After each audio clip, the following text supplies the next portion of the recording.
Last July, I was on a flight from Dubai to Doha. Now, a flight typically serves one of three purposes for me. Number one, I can catch up on some sleep. Number two, I can be very productive. Or number three, I could zone out for the entire flight watching some asinine movie. But unbeknownst to me, for the next 90 minutes, I wasn't going to be allowed to do any of those things because I was about to meet Jennifer, a woman on a mission, papers in hand, who plopped down on her seat next to me, releasing a sigh that could have depressurized the entire cabin. I looked over at her and said, "Going home? Going crazy. Wow, you must have had a pretty difficult week." I can't remember a time where I haven't had a difficult week. Business troubles? I ventured. Well, you could say that. I mean, this is my third trip to Doha this month. I'm meeting with my newly acquired team, and my integration process is a total dumpster fire.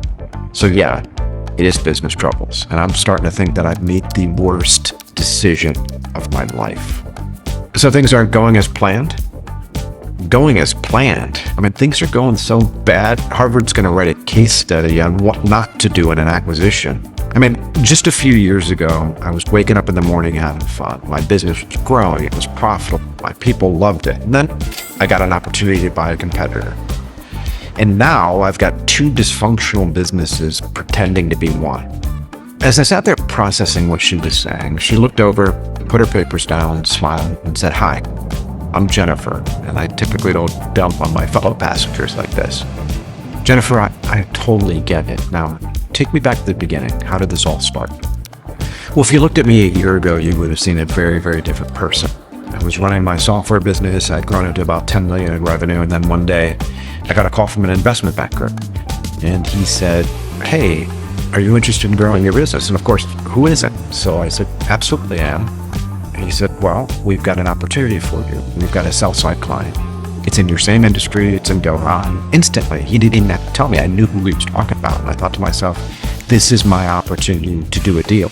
I'd always thought about doing a transaction. A lot of my friends that run businesses do M&A deals all the time.